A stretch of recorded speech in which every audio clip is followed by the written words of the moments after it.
You know what to do. You know the value of flexible nutrition, tracking your macros, following an effective training program, and training hard in the gym, yet you still aren't seeing the physical results you want, whether that's getting stronger, losing fat, or building more muscle. If you're starting to wonder if maybe you're missing something, even if your nutrition and training plan look perfect on paper, what I'm about to share might challenge everything you believe about effort and results. Today, I'm sitting down with someone who's not only transformed his own physique, but has published over 1,900 podcast episodes about reaching the next level and been featured on nearly 3,000 shows to uncover why even the best evidence-based training and nutrition approach can fail without the right mindset and execution. You'll discover why level 5 effort will never get you level 10 results, how to honestly assess if you're really putting in the work, and the framework for finally matching your effort to your goals. Welcome to Wits and Weights, the podcast that blends evidence and engineering to help you build smart, efficient systems to achieve your dream physique. I'm your host, Philip Pape, and today we are answering the question, why do most people fail to achieve their fitness goals? Is it a lack of information, the wrong plan, or something else? My mentor, friend, and returning guest, Kevin Palmieri, is the founder and co-host of Next Level University, a global top 100 self-improvement podcast with over, get this, 1,900 episodes, and he's been a guest on over 3,000 other podcasts. After realizing that even perfect plans fail without elite execution, Kevin has built a framework for matching your effort level to your goals, whether that's in the gym, in the kitchen, or in life.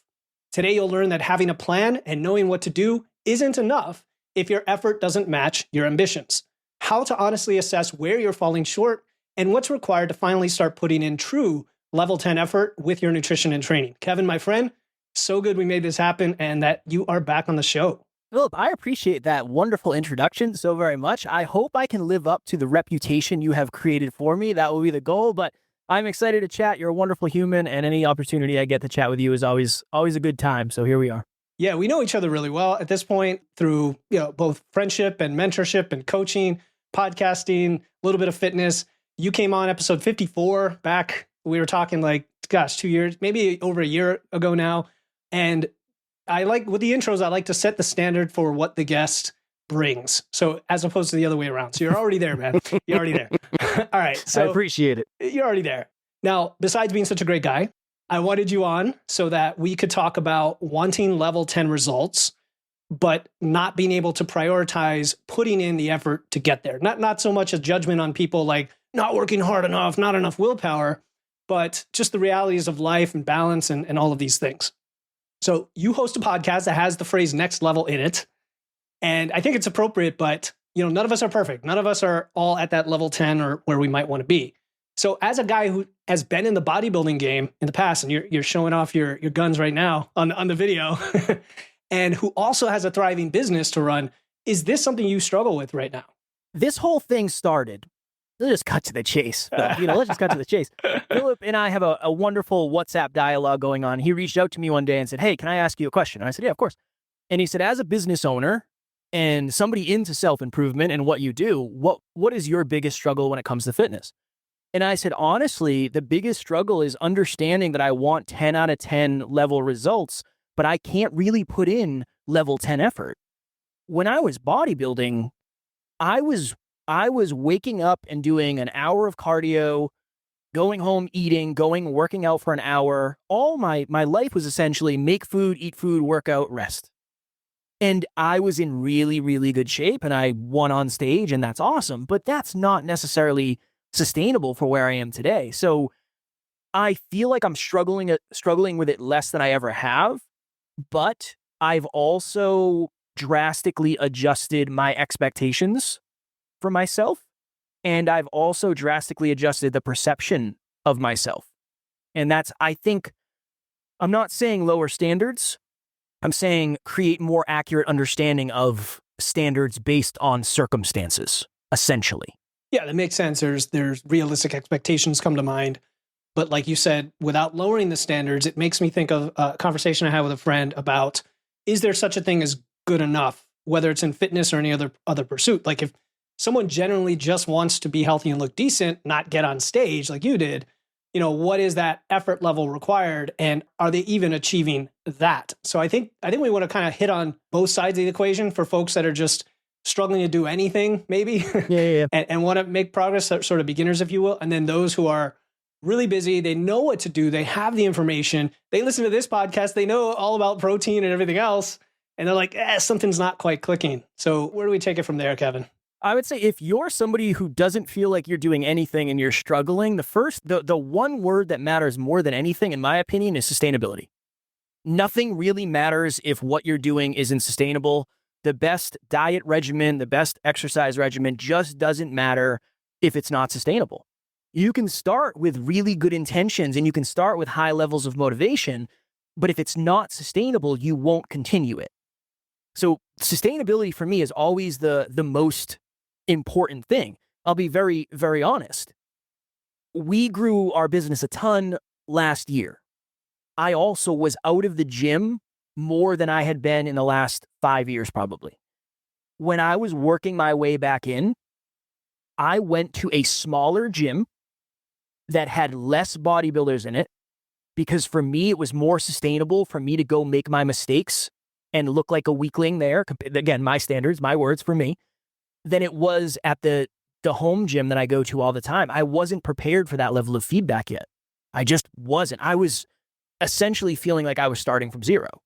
So sustainability is wildly important. And I think it's also the least sexy thing in the world. And that's why not a lot of people talk about it. A lot of people say, well, go exercise for 2 hours, take massive action, all that stuff. It works for some humans, but not for everyone. And I would say on the other end, if you feel like you know all the stuff and you listen to this podcast and you have resources and you're not doing it, I think it's a real challenging conversation of core beliefs and core values and core aspirations. Would you rather go to the gym after work or would you rather be home with your family? That is a real honest conversation that I think is important to have because I don't think you can really balance everything. I think that's made up. I don't think it's real. I think what you're doing is juggling everything. So right now, I'm here with Philip. I'm not spending time with my wife and I'm not making any money, right? So right now I'm doing this. The other areas of my life are technically falling slowly, but if I'm juggling 3 things, 2 of those balls are not getting caught right now. Yeah. And I think of that from a fitness perspective too, for very busy human beings. All right. So there's a lot of really good things I want to pull on some threads. So let's do it. What you ended with balance not being a thing, I totally agree with. I've used the word integration or whatever it is. We joke that you're on this show today and you've got like back-to-back calendar and all this stuff's not going to happen because of that. And like you said, you have to evaluate, should I do this or should I do this? Now, it's not always binary, right? Like sometimes that's an excuse where we're saying we're forcing ourselves into a binary decision when it's not really, but I get it. So you also mentioned sustainability, which, yeah, it's a buzzword that becomes this unsexy thing like sleep. When I put out an episode on sleep, I'm like, this is going to solve everybody's like recovery and training needs. And nobody listens to it because it's sleep. It says sleep, You got to see something like, do this one thing for like massive gains. All right. So let's talk about practical things. You said you went to a different environment, the smaller gym, fewer bodybuilders. Actually reminded me of a meme I saw. I don't know if you saw this, Arnold Schwarzenegger.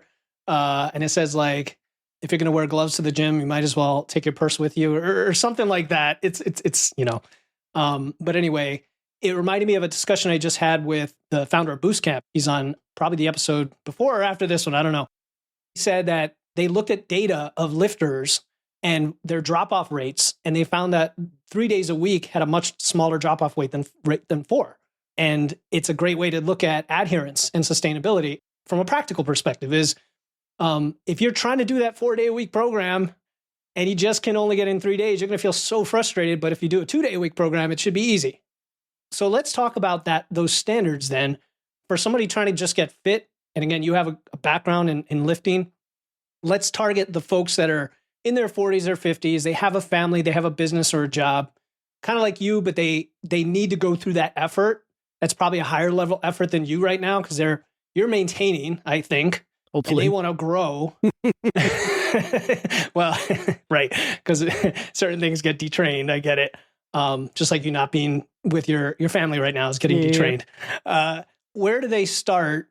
And then we can talk about how you're not putting enough effort. We'll go from there. That's the hard thing is you start by not putting enough effort in. Like that's really the weird thing about all this. And I've been saying this so often on podcasts. There is no one size fits all. I think most blanket statements are just wrong because if it seems to work for everyone, it probably works for no one. If we really think about it, because we're not factoring in the circumstances. So I would say you do the least amount humanly possible that will give you any feeling of progress. That is the advice I would give. You and I were talking in the pre-chat before this, and we were talking about the podcast. And I said, I didn't know you started doing episodes every other week. And you said, yeah, that's what I was doing in the beginning. It would be really easy for me to look at that and say, you're never going to win that way. I do 7 episodes a week. Not good. I've been doing this a long time. This is like the thing that I do. I always tell clients, I want you to do the minimum that you will actually stick with. Because it's not about the gains or the results or the weight loss in the first week. That doesn't matter. It's not about that. It's about, are you there 2 months later doing the thing at a high enough clip where you can actually get results? So I'm in this phase now, Philip, of setting goals that are almost embarrassingly small. Because when you start to get momentum, it's easier to go. It's easier to go to the gym or whatever your preferred preference when it comes to exercise is. It's easier to do it when you've been doing it longer. So that would be my advice. It might not be the best, most practical advice in the world, but I've just seen that work more than almost anything else I've ever said to anyone. Which makes it practical. Which makes it very practical. I mean, just to quote something you just said, it starts with not enough effort. I think that's a really good reframe because people are trying to do enough for something, but if they're doing 0, going from 0 to 1, and you see this in a lot of paradigms. Like I spoke with Dr. Sarah Ballantyne, her episode came out on the show, and she said going from 0 to 1 servings of vegetables a day is as effective as going from 1 to 4 when it comes to like longevity, right? We see this everywhere. So sitting on the couch to going to the gym 1 day a week is going to make a massive change. But something else you said was like, you could almost do that, find that minimum level and kind of not coast, but do that for a while and it compounds. So yeah, can you essentially half-ass your way to a great physique? Right? I think you can half-ass your way to a better physique. Okay, good. But right. I don't think you're most likely going to be able to half-ass your way to your ideal physique. So good way to put it. Yep. This is my thought process on it. So there's 3 steps. Sustainability is the first one. You do something sustainably to start. When sustainability becomes relatively easy, that means you're doing it consistently. So if you start sustainably, then you can act consistently. Then the third step is improvement. So when you lock in, I go to the gym. Let's just use the gym as an example. I go to the gym 1 time per week for 15 minutes. Cool. Awesome. And eventually you say that's sustainable. I'm doing it consistently. I've been doing it for 2 months. All right. I've done it back to back. Okay. Maybe not a ton of time, but let's see. Do we think we could go 1 time a week for 30 minutes? Do we think we could go 2 times a week for 15 minutes both? All right, let's see. And then it gets to the point where that becomes easy. So yeah, I think it's a conversation about ideal versus realistic. Ideally, you would go to the gym the recommended amount of times, whatever that is for you. Realistically, it might take you 3 years to get there. Okay. And that's totally fine because the majority of the amazing results you get are probably going to be in the first 3 years anyway, because that's when you're changing all of your behaviors. So whatever that answer is, that's what I would say. No, that's a simple framework: sustainability, consistency, improvement. The question people might say is, what if that first step, even though it's sustainable, is not enough to show something meaningful for a long time? That's the hard part is, again, easier said than done. You have to measure the inputs as much, if not more than the outputs when you're new to something. Because the inputs are the thing that you're not doing. You're not doing the inputs, so you're definitely not going to get the the output. There is a lag. There's a lag between input and then perceived result. That's So great. Yeah. I would say it's test and then reevaluate. So if you feel like it's sustainable and you've done it and nothing is happening, then I would say, all right, cool. How much more could we challenge ourselves? Would it be sustainable still to multiply the time? Let's just say add 50%. So we're going to do 20 minutes instead of 15. Awesome. Let's start there. That's kind of my thought process, because I think one of the big things that can happen is if you push it too hard, too fast, you identify as the type of person who is not capable of doing it, and then you just stop. And then you lose all the momentum. I'd rather have 50% momentum than zero.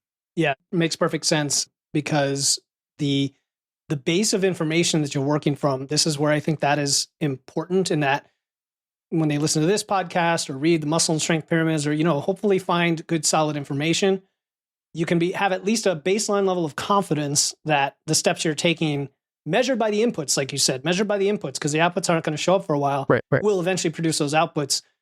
The challenge is if people don't know the right information to begin with, and then they go down the wrong path. I don't want to really get it too much into that today, because the premise is that we kind of have that information. What about somebody who's doing too much and stumbling, like you said, and then they have to dial it back? Do we dial it back all the way, or is there a backward stair process to decrement us down into a sustainable place? That's a great question. Usually that's not where I am with people. Usually it's the other way. Yeah. I would say it's probably, the word that comes to mind for me is simplify and optimize. So I guess we have to get specific on what the actual behaviors are that the people are practicing. But when you say they're doing too much, what do you mean? Yeah, I'm thinking doing a lot of cardio or going to the gym 7 days a week, thinking they need that level of volume for results. I guess what I'm implying is they're not getting results even with all that work, is where I'm coming from. Yeah, I think that. So my argument for that would be, if that is the behavior, then the awareness isn't high enough. Because now there's a ton of data out there that suggests that is not the way to do it. And if you're doing that, maybe you're overtraining. I know that's another buzzword in the industry, but then maybe the awareness isn't enough. So that's kind of the thought. When you're starting, it's as much about the mindset as it is the strategy and the work ethic. If you've already been doing it for a long time, give yourself 2 thumbs up and check the box. You're really good at the work ethic part, but the strategy and the mindset are off. So that's what you have to work on. It's the mindset and the strategy, not the work ethic. I think in the beginning, it typically is the work ethic that people are afraid to put out there. So I would say it's probably a conversation of awareness more than anything else. You have to seek new information that proves to you that it proves to you that the reason you're not getting the results is not the strategy, but it is the strategy in a way, and then you can adjust accordingly. Yeah, no, it makes sense. Because I know folks that listen are sometimes fearful of dropping a bunch of work from their plate that they think is getting them fitness goals, and then all of a sudden they're going to gain a bunch of weight, lose a bunch of muscle, whatever. Yeah. But look, if you're listening, if you're not getting the result doing that anyway, what is that telling you? Strip it back. What you feel like you're doing is you feel like you're doing optimal. Like, what I'm doing is optimal, but realistically, you're not getting any results. Yeah. So it's not going to work in the long run anyway. So we have to adjust something. It just also seems like the least logical thing to adjust. It's like, well, why should I do less when more isn't getting me results? Completely understandable. But there are certain times where you're just not in the right, you're out of optimal. It just doesn't feel like it. So now once people get through that cycle and they start to build momentum and start to grow and up level themselves, what separates those operating at a level 10, understanding that goalpost can move, right? From those that are kind of stuck at a 5 or 6. They're not at a 0, they're at a 5 or 6. What would you say differentiates those, assuming it's not intentional? You know what I mean? Yeah. Can you reframe for me the question? The question? Yeah, please. Okay. Yeah. What distinguishes a level 10 person from a level 5 person? In terms of fitness specifically? Yeah, sure. Fitness. Ooh. I would say Honestly, probably flexibility. I think flexibility is a really big thing that a lot of people don't talk about it, but I would argue that my business partner is probably at a level 10 in terms of inputs, but he is also wildly flexible with what counts as a workout. So for him, walking the dog is something that he checks the box off and he's getting a workout. He started by doing 25 minutes of weight training, 7 days a week. He works out every day. I'm not saying I don't aspire to that. That's what he aspires to. Then when that became sustainable, he did 30. Then it went to 35. Then it went to 40. Then it went to 45. All of it was a moving target based on your own standards paired with flexibility. So I would say that it's way more about your ability to show up than it is the results you get. Because there's a lot of people that are in really good shape that they've just been doing it. I've been doing this so long, I can get away with things that maybe other people can't. So I'm not a good example of just do what I do. So I think flexibility is one. I think prioritization is probably two. And then now more than ever, I would say understanding and practicing the basic fundamentals. The principles, yeah. You talked about sleep. I used to be the guy who got 4 hours of sleep, and I just hopped up on NO Explode. I'm going to go to the gym and I'm going to crank out a great workout. Now, when I get 8 hours of sleep, everything is better. My workouts are better. My days are better. I drink more water because I'm awake there's just, it doesn't seem like it attaches to everything, but it is the foundation of everything. So I would say it's the fundamentals that don't seem like they matter, that matter to everything else, that's going to help you in the short and long run. That's powerful, right? Because there are people that want to jump to, hey, I want to lose fat, but you don't have the basics. And hey, that extra hour of sleep is just going to make it easy to lose fat. Right. And guess what? You don't have to eat as few calories.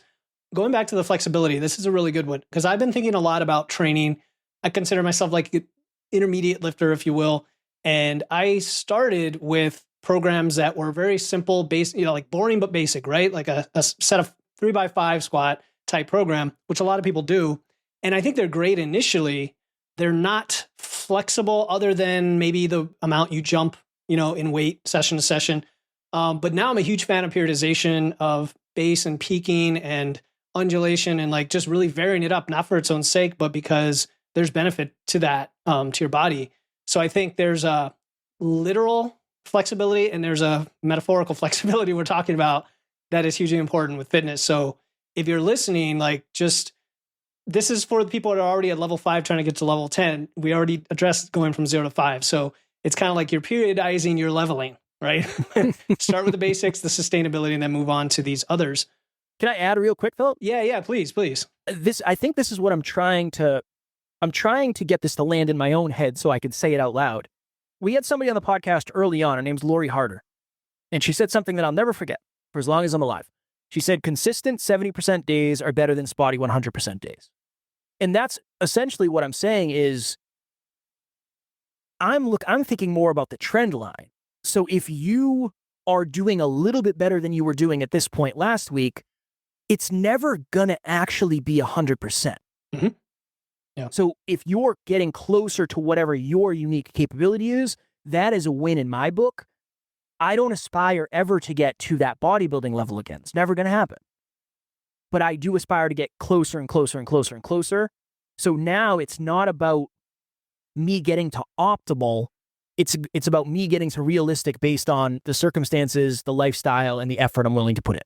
Makes sense. Yeah. And the idea of using levels, this is just, what do you call it? A stand-in, because somebody who like you might be operating at a level 10 for what you want today, and it's a lot lower level 10 than before. So yeah, I mean, as long as you're happy, as long as you're meeting where you want to meet. So here's what I wonder. What do you think about when you look at the fitness industry, we look at all the influencers. Oh boy. How many of them are putting in level 10 effort versus just really marketing well? What are your thoughts on that? Oh man. I mean, one, I'm willing to bet if you looked at the median age of most of these influencers, they're probably in their mid-20s. So there's something different about. I remember when I was in the mid-20s, you could do anything and it kind of worked. I have worked out with some people in the fitness industry that have really big followings. And what I will say is they have days where they record content and they have days where they really work out. And the workouts you see online are not usually their days where they're actually working out. Yeah. That's a disconnect. Again, not Yep. right or wrong. I'm not saying they shouldn't. I'm not trying to throw smoke on anybody.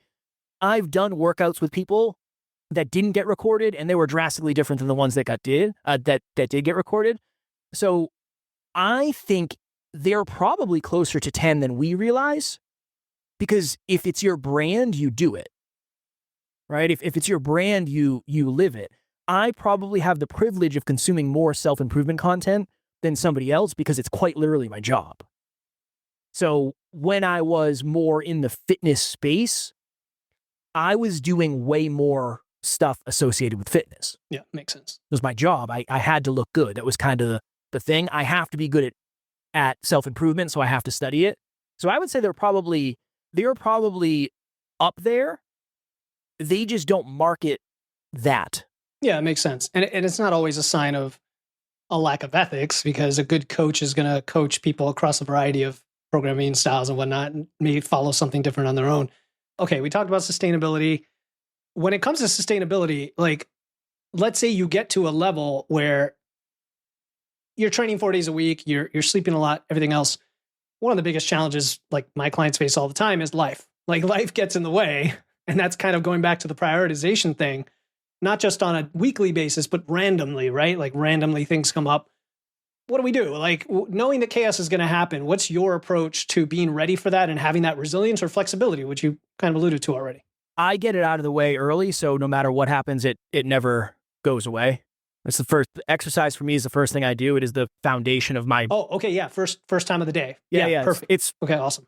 Unless something is burning down at 6 o'clock in the morning, which it usually isn't, I'm going to do that immediately. I would say it's the flexibility to say, I really wanted to go weight train today, but what I'm going to do is I'm going to go outside and play with the kids for 30 minutes and burn some calories doing that. Or I know, and again, I know it's not one-to-one, but I know I didn't have time to exercise today, but I do know we're going to be mulching this weekend. So I'm going to be lifting a lot of stuff and I'm going to be moving around. It's that. It's not the 1 or 0. Yep. It's maybe we get a half point today because we did something differently than we wouldn't have. That's usually where my mind goes. I think doing it as a pillar of a morning or a night routine is probably the best. But again, easy for the ultimate cat dad to say, because I don't have real children, so it's a little bit different.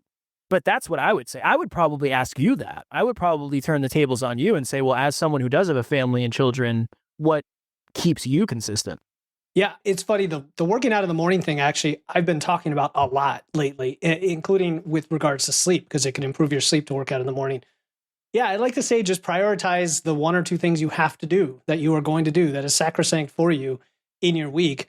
I can't imagine not training when, if I'm not on vacation, I'm going to train. I'm going to find a way to train. But the problem with that is then maybe something else actually gets, burns out.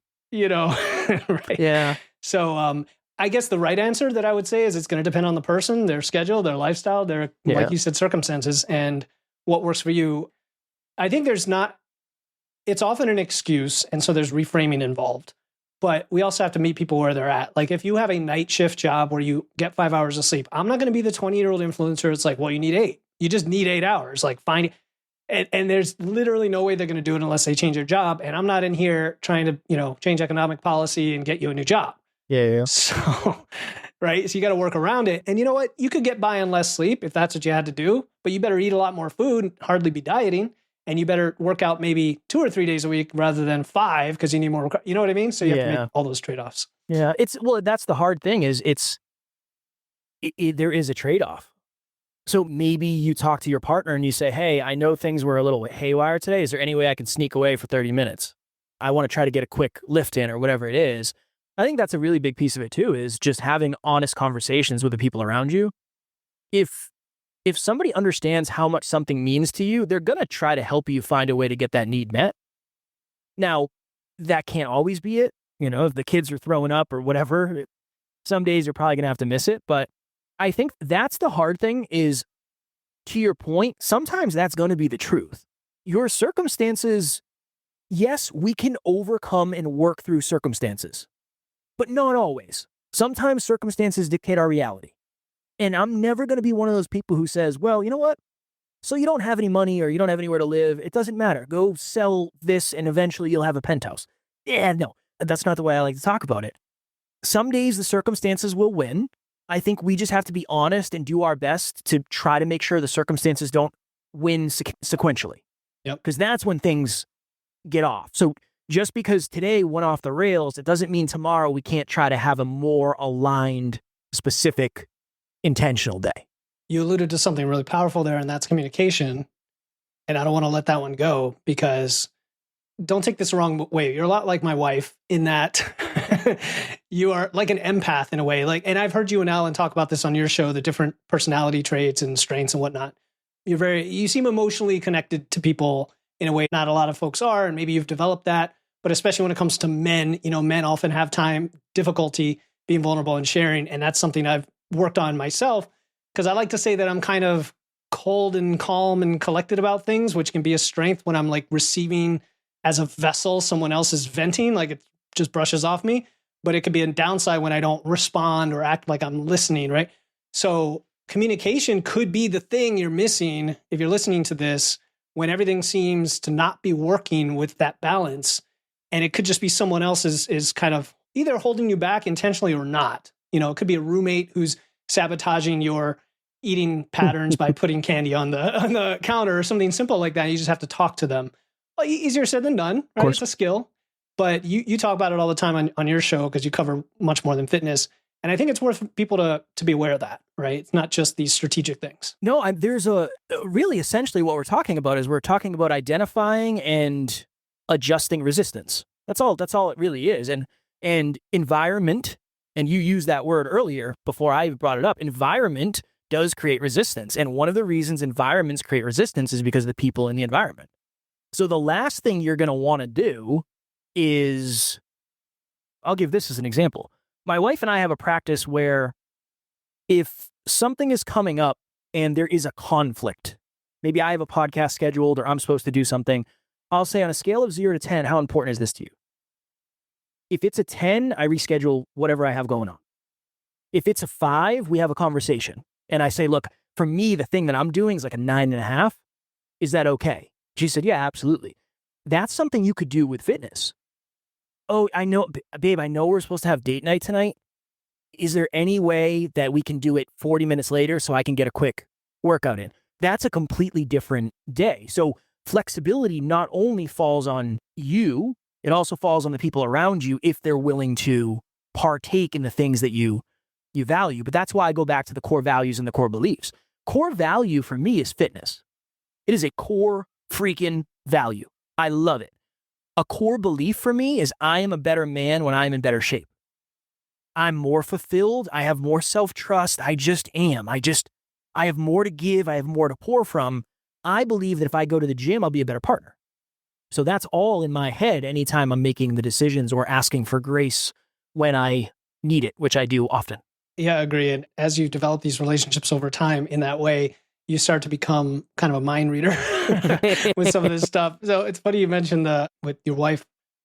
My wife had a flat tire at the vet the other day. Okay. She was with my daughters, and I was a half hour away from recording a podcast with a guest who we had rescheduled twice. Is a pretty big name.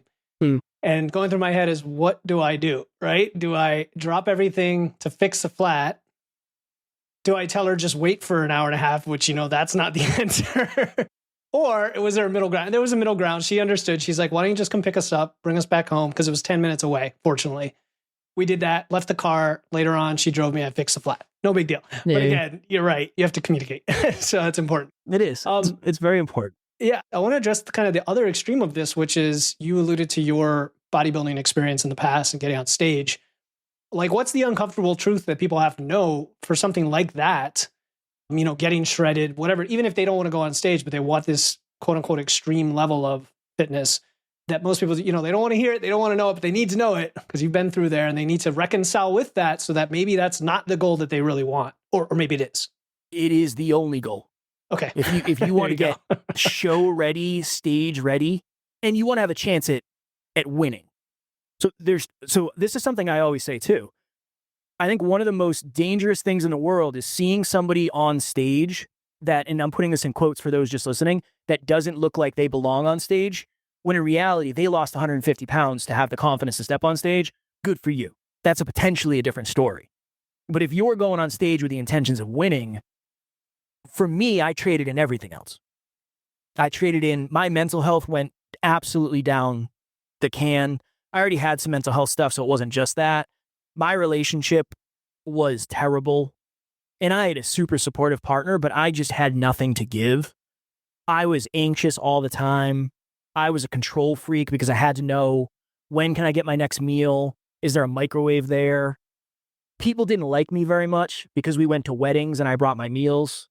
People don't like that when you don't eat the $200 meal that they paid for, understandably so. Yes. I just think, unfortunately, and maybe not everybody, but unfortunately, I think it turns you into a relatively selfish human being, because not only are you not getting almost any of your dietary needs met, but you're quite literally putting your body into a state of flee. Like, your body needs more than you're giving it all the time. Yeah, your body's just trying to survive. So you're probably not going to be the best partner and all that. I've met some bodybuilders who it almost doesn't even seem to affect. They're just totally normal. But I think they're just cut from a different cloth that maybe I wasn't. So it's that. I think it's more mental than it is physical. The physical part honestly, it wasn't that bad. The mental piece of thinking of, okay, it's 1:48 in 12 minutes I can eat. How many grams of rice do I have? How many grams of egg whites do I have? That is just, it's very, very, very constricting. And I definitely afterwards had a mild eating disorder for a couple months. And I didn't realize it at the time, but my hormones were so messed up. I remember one day I was traveling for work and we went out to get breakfast. And I was like, oh, it's nice. This was probably 2 weeks after my show. And I said, is there any way you can do a banana split? And they're like, it's like 8 o'clock, sir. Maybe you can just put them on the pancakes. And they're like, yeah, we can do that for you. And I ate so much, I almost couldn't go to work that day because of how bad it was. So yeah, there's a downside of getting to that point. And I would really sit down and get familiar with what you might have to give up. There's a lot of comfort that you have to give up to get that level of shredded. And honestly, it's not worth it for 99.9% of people. Yeah. Hi, my name is Lisa, and I'd like to give a big shout out to my nutrition coach, Philip. With his coaching, I have lost 17 pounds. He helped me identify the reason that I wanted to lose weight, and it's very simple: longevity. I want to be healthy, active, and independent until the day I die. He introduced me to this wonderful little app called Macro Factor. I got that part of my nutrition figured out. Along with that is the movement part of nutrition. There's a plan to it, and he really helped me with that. The other thing he helped me with was knowing that I need to get a lot of steps in. So the more steps you have, the higher your expenditure is, and the easier it is to lose weight. When it's presented to you like he presents it, it makes even more sense. And the other thing that he had was a hunger guide, and that really helped me. So thank you, Philip. Yeah, that's the key. I mean, I've had a few other guests on the show who are coaches in that space, and it's the same thing. It's a very cautious lens on, first, you need to be filtered out and be the 0.1% remaining who it's truly appropriate for. And then you have to filter out any obsessions, eating disorders, and you get to the very, very tiny slice. And, again, I've met folks like Dr. Eric Helms. We all know him, and he's been successful as a natural bodybuilder, but he has a mental fortitude like no other. He has a very special, and it's like it's his profession. He studies it. So there's kind of a alignment there.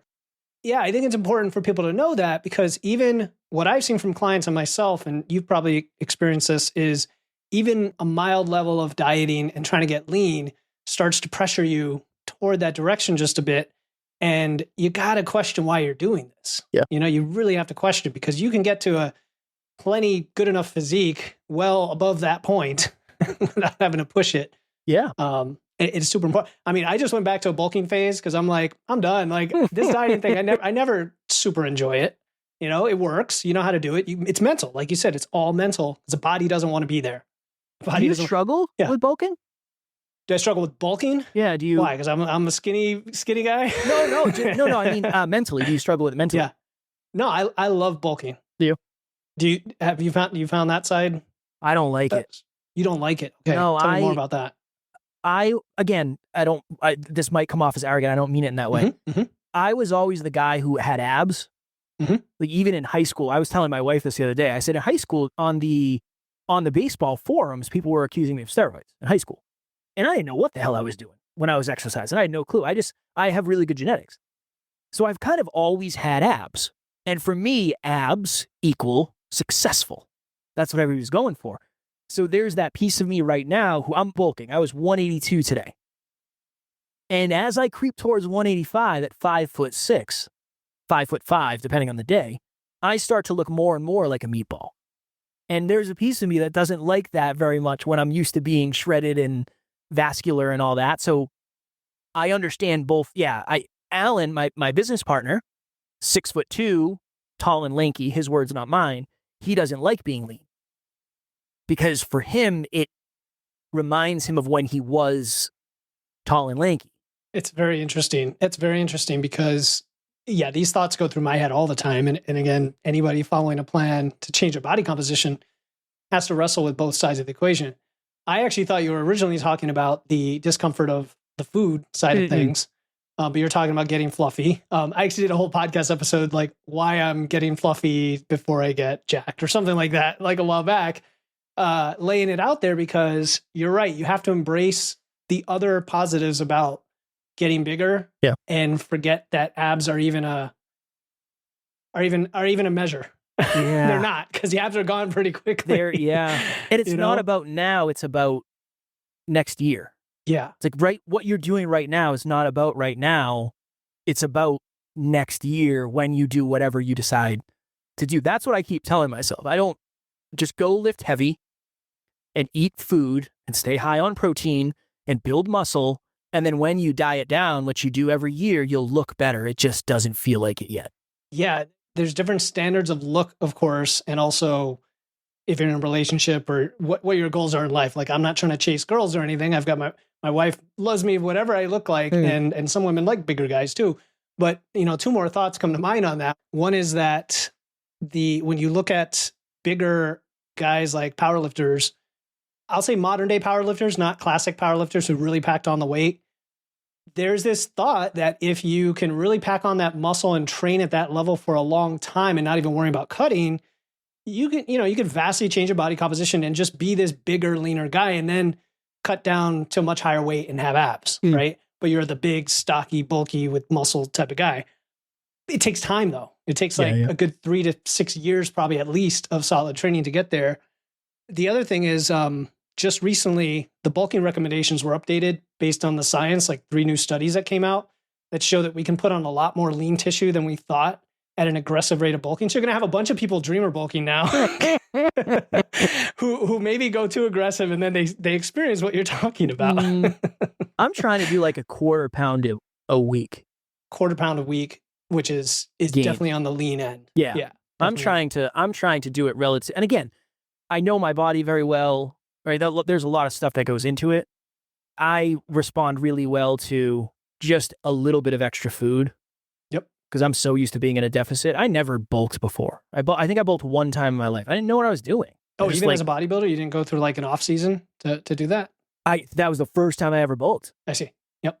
I wasn't show ready before I started, but I already had a 6-pack. I was in really good shape. Then I went and got a coach. Then I dieted down, lost like 15 pounds, and I lost a ton of muscle. Then I bulked and I was like, whoa, this is interesting. I'm super strong and I still have abs somehow. It's relatively new. I mean, that was only 6 or 7 years ago. And yeah, what people who've never experienced a bulk, and a lot of women fall in that category, just to be totally honest, seen it with clients. I'm of the mind now to encourage more and more folks to be open to it. And if you could time it right, during the winter, for example, it helps. It doesn't affect you. But what I think a lot of people do is they cut in bulk too frequently, and they kind of don't go anywhere. And that's almost like staying at your level 5 when you're trying to get a level 10. You have to push through something. So actually, good segue to like, how do you do that if you've reached some type of level 10? Let's say you got your initial goal in your first year or 2 of training. Does that become your new level 5? Like, how do we reassess our goals to really keep pushing where we want to go? Yeah, I think as you become more competent, you become less okay with okay. So I think as you become more competent and you see what you're capable of, your average just increases. But I also think and this is why it's layered, but I also think you're willing to let yourself go below your standard because you also know you can get back above it. Mm. There's something about having the belief to essentially look to a degree the way you want. If you have the awareness, you have the work ethic, and you have the strategy, it's way easier to do what we're talking about, is specifically when it comes to bulking. Yeah. But when you feel like you're in control, I think that's when you can set another goal. It's almost like in the beginning, the first time I ever got in a car with my mom, I remember thinking to myself, how do you drive the car so well? This seems impossible. Like, I don't understand. I have taken this for granted. Eventually, I got my license and then I became a good driver. And then I was able to do things that I could never do. Like, I could talk on the phone. I'm not saying to do this, but I could talk on the phone and drive. Cool. That became sustainable. I told my wife, eventually, I want to learn how to drift cars. That is something I've always wanted to do. Then that will become sustainable for me.